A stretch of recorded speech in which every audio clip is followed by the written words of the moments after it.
नमस्कार, मैं हूं आपके साथ दीपक भदौरिया और करते हैं खबरों की ओर। मोदी सरकार के 11 साल पूरे होने पर देश भर में बड़े आयोजन होंगे। मामले में उप मुख्यमंत्री अरुण साव ने कहा है कि पीएम मोदी ने देश की दशा दिशा बदली और सभी क्षेत्रों में तरक्की हुई है। उन्होंने महतारी वंदन योजना पर कांग्रेस के आरोपों का खंडन करते हुए कहा कि 16वीं किस्त जारी हो चुकी है और कांग्रेस ने महिलाओं के साथ अन्याय किया है।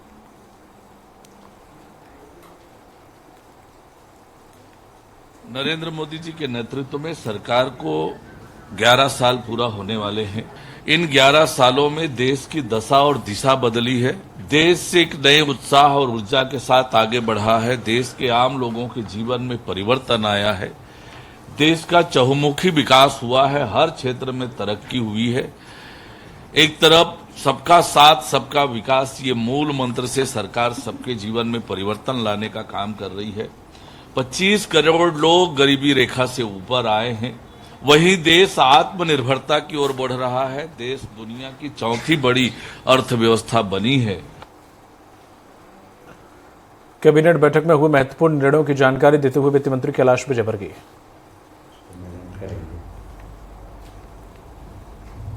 9 जून से 21 जून तक प्रधानमंत्री के 11 वर्ष पूरे होने पर पूरे ही देश में कार्यक्रम होंगे। 11 वर्ष में माननीय प्रधानमंत्री जी के कार्यकाल में किस प्रकार प्रगति हुई है देश की। आप सभी जानते हैं कि हम देश दुनिया के नक्शे में, आर्थिक नक्शे में भारत 16वें नंबर पर आया, फिर 11वें नंबर पे आया, आज 4थे नंबर पे है हमारी इकोनॉमी और हम जल्दी ही 3रे नंबर की विश्व की सबसे बड़ी इकोनॉमी होंगे। मुझे ये कहते हुए बहुत गर्व है कि हमारी सेना विश्व की 3रे नंबर की बड़ी सेना है और वो सेना है जो दूसरे के घर में जाकर मार के आने का साहस रखती है। ये भी हमारे देश के प्रधानमंत्री जी के नेतृत्व की बहुत बड़ी उपलब्धता है। माननीय अटल जी का जन्म शताब्दी वर्ष चल रहा है। हम इस जन्म शताब्दी के अवसर को भी बहुत धूमधाम से मना रहे हैं। इस प्रधानमंत्री जी के 11वें वर्ष के साथ साथ हम अटल जी के प्रति भी अपनी कृतज्ञता व्यक्त करेंगे और उनके द्वारा किए गए कार्यों का ग्रामीण क्षेत्र में जाकर भी उल्लेख करेंगे। आज एक बहुत ही क्रांतिकारी निर्णय हुआ है। राजस्व में हमेशा राजस्व कमिश्नर अलग होते थे और लैंड रिकॉर्ड कमिश्नर अलग होते थे।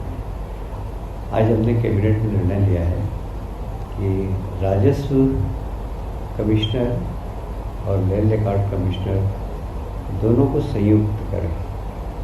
और आप जानते हैं कि अब आईटी का प्रवेश हो गया है प्रशासन में भी और लोगों को सीधी सुविधा मिले, पारदर्शी सुविधा मिले, जल्दी सुविधा मिले, इसके लिए आईटी का प्रवेश राजस्व विभाग में शीघ्र हो। और इसीलिए पिछले दिनों जिस प्रकार हमारे यहाँ इस क्षेत्र के अंदर प्रदेश में कंप्यूटराइजेशन हुआ है, उसकी भूरी प्रशंसा केंद्र ने भी की है और अब इसको और ज़्यादा तीव्र गति से अच्छा काम करने के लिए साधारणतः होता ये है व्यवहारिक रूप से जो तहसीलदार होते हैं, उनका तहसीलदार न्यायालय भी चलता है और राजस्व के प्रकरण को सुनते हैं, साथ में लॉ एंड ऑर्डर का भी काम देखते हैं। अब तहसीलदार को 2 श्रेणी में बांटेंगे कि जो राजस्व के न्यायालय देखते हैं वो सिर्फ न्यायालय देखेंगे और लॉ एंड ऑर्डर करने वाले वो लॉ एंड ऑर्डर को ही संभालेंगे। जब इन दोनों कमिश्नरों को हम एकीकृत कर रहे हैं तो जो एक कमिश्नर होगा उसका नाम होगा commissioner land resources and management. यह एक पद हो रहा है 2 पद की जगह, लैंड रिसोर्स एंड मैनेजमेंट। मुझे ये बताते हुए बहुत प्रसन्नता है कि इस विभाग में लगभग हम 500 पदों का विलोपित कर रहे हैं और 1200 नए पद का सृजन कर रहे हैं। 1200 नए पद ऐसे, जो मैंने पहले ही कहा कि आईटी आज की तारीख में एक महत्वपूर्ण पारदर्शी प्रशासन चलाने का एक तरीका है। तो हम आईटी के क्षेत्र में काम करने वाले लोगों को यहाँ पर उनके पद सृजन कर रहे हैं और उनको कैसे राजस्व विभाग में फास्ट काम हो, किसानों को असुविधा नहीं हो और उनको घर बैठे नामांतरण सीमांकन मिल सके। हालांकि मुख्यमंत्री जी ने 2 बार अभियान चलाया और लाखों की संख्या में नामांतरण भूभाटन और इसके जो किसानों की समस्या उसके निराकरण की कोशिश की है। फिर भी डे टू डे में किसानों की शिकायत आती तो हम उसको और पारदर्शी बनाना चाहते हैं और चाहते हैं कि किसान बस आवेदन करे, उसको किसी से मिलने की ज़रूरत नहीं और उसका सीमांकन हो जाए, भूभाटन हो जाए, जो भी राजस्व संबंधी समस्या का उसका निराकरण हो जाए। इसलिए यह एक बिल हम आज लाए हैं और बड़ा महत्वपूर्ण बिल है। इसमें बहुत सारे बिंदु हैं, इसकी डिटेल हम आपके जब हम अभी एक परिपत्र जारी करेंगे, हमारा प्रेस नोट आएगा, उसमें आपको मिल जाएगा। देश का पहला राज्य ये शायद इस प्रकार का परिवर्तन करने वाला, इस प्रकार की तेज गति से राजस्व विभाग को चलाने वाला ये देश का प्रथम राज्य होगा मध्य प्रदेश। उसी प्रकार मध्य प्रदेश में श्रम विभाग में बहुत सारे संशोधन पहले भी किए हमने। पहले जब मैं आईटी मिनिस्टर था तो हम लोगों ने जब आईटी कंपनियां हम लाए तो एक बड़ी समस्या थी कि महिलाएं, जो हमारा पहले लेबर लॉ था उसके अंदर महिलाओं को रात में काम करने के लिए अनुमति नहीं थी। हमारे प्रदेश के अंदर लेबर लॉ ऐसा बना था, हमने उसे परिवर्तन किया कि सुरक्षित तरीके से जहाँ पर महिलाएं काम कर सकती हूँ और रात में भी जा सकती हैं, और इसलिए लेबर लॉ में हमने उस वक्त भी चेंज किया था। अभी फिर हम चेंज कर रहे हैं क्योंकि अनेक बार कॉन्ट्रैक्ट बेसिस पर जो काम करने वाले मजदूर हैं उनका फैक्ट्री में शोषण होता है, उनका शोषण नहीं हो, इसलिए हमने ठेका श्रमिक सीमा को 50 तक बढ़ाया जाना प्रस्तावित किया है। ऐसे ही कारखाना अधिनियम 48 में 10 श्रमिक के स्थान पर 20 श्रमिक, और वो भी बिना हाथ से काम करने वाले, जो कि एक तो मशीन पे काम करते हैं और कुछ ऐसे उद्योग होते हैं जहाँ पर हाथ से काम किया जाता है, तो उनको भी 20 श्रमिक के स्थान पर 40 श्रमिक की संख्या बढ़ाई गई है। ऐसे बहुत सारे ऐसे क्रांतिकारी परिवर्तन किए गए जिससे कि औद्योगिकरण में श्रमिकों की समस्या का निराकरण हो सके, और इसमें इस बात का ध्यान रखा गया है कि श्रमिकों का अहित नहीं हो, उनके अधिकारों का संरक्षण करते हुए हमने लेबर एक्ट में संशोधन किया है।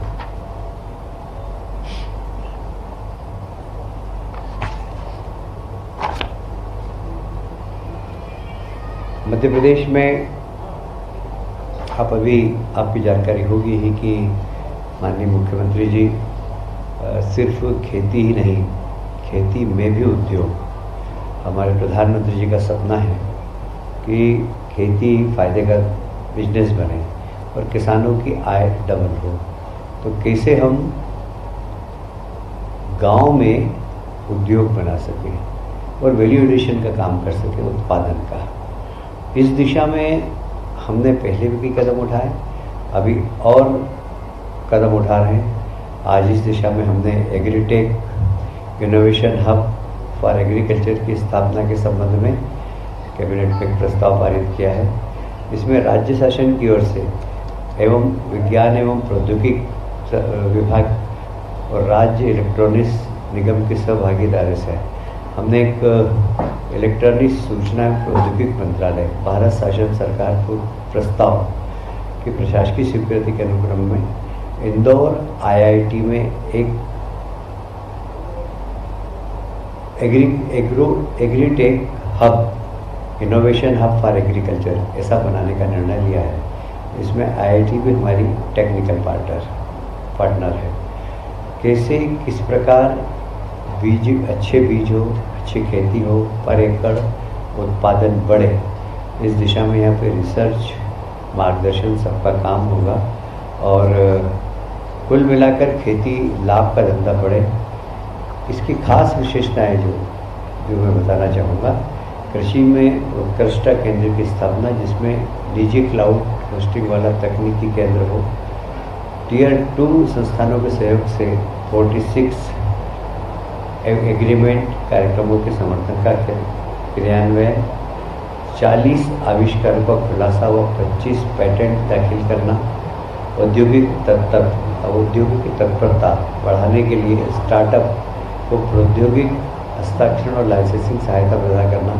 इसमें सुनिश्चित किया जाएगा कि जो कृषि क्षेत्र के नौजवान हैं वो स्टार्टअप कैसे अपना चालू कर सकें, तो इस दिशा में ये मार्गदर्शन देने का भी काम करेंगे।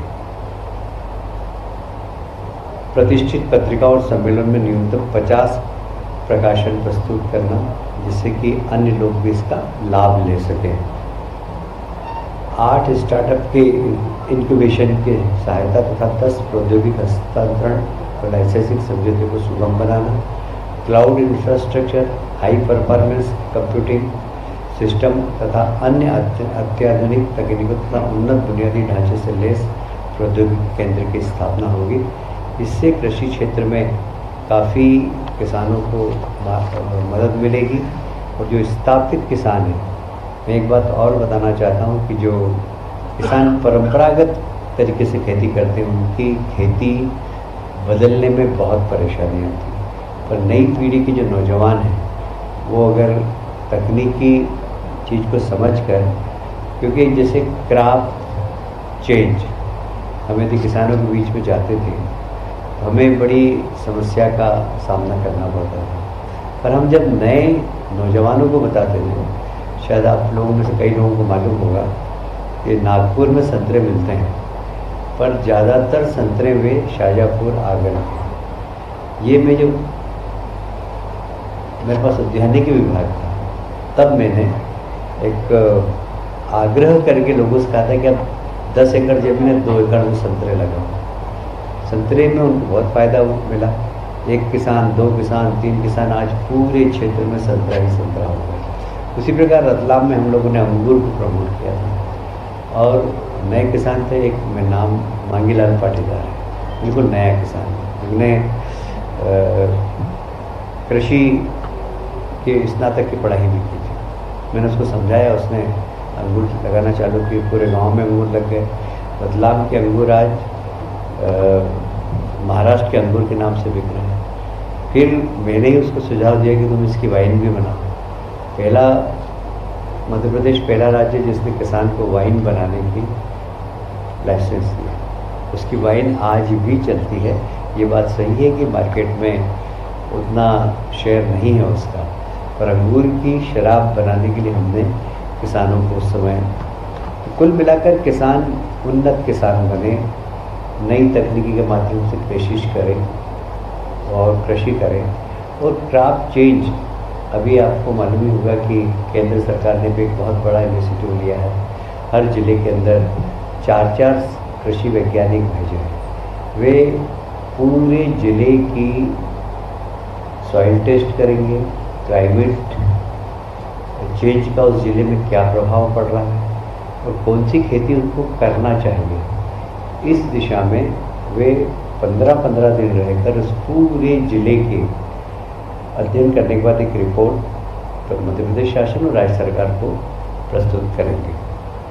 किसान कल्याण तथा कृषि विभाग कंपोजिट लॉजिस्टिक एवं पावर खेड़ा के हस्तांतरण के संबंध में ये एक नर्मदापुरम को बहुत बड़ा तोहफा आज कैबिनेट ने दिया है। यहाँ पर एक केसर मल्टी मॉडल लॉजिस्टिक पार्क बनाने के लिए मंडी बोर्ड और इनके बीच में MOU हुआ था, और वह MOU की जो शर्तें थी उसके अनुसार वो उतना निर्माण नहीं कर पाए। हमने एक DP world multi modal logistic private limited, जो कि विश्व की सबसे बड़ी लॉजिस्टिक क्षेत्र में काम करने वाली कंपनी है, उन्होंने हमें एक प्रस्ताव भेजा उस प्रस्ताव के माध्यम से यह अधूरा पड़ा हुआ जो लॉजिस्टिक पार्क है इसको बनाने की जवाबदारी हमने उनको दी है और यह अतिशीघ्र 2 साल के अंदर ही एक बहुत बड़ा लॉजिस्टिक पार्क बनाएंगे। साथ ही यहाँ पर किसानों को बहुत इसका लाभ होगा और ये एक तरीके में सर मानिए आपकी ये इस कैबिनेट जो इस जिले में हुई है उस कैबिनेट का तोहफा नर्मदापुरम को है कि कृषि क्षेत्र में एक इतना बड़ा लॉजिस्टिक हब जो बन रहा है वह सिर्फ इस ज़िले को ही नहीं आसपास के ज़िलों को भी लाभ पहुंचाएगा। आज मंत्रिमंडल ने इसको अनुमोदित कर दिया है। इतना ही आज कैबिनेट में निर्णय हुआ। आप अगर कुछ पूछना चाहें तो पूछ सकते हैं।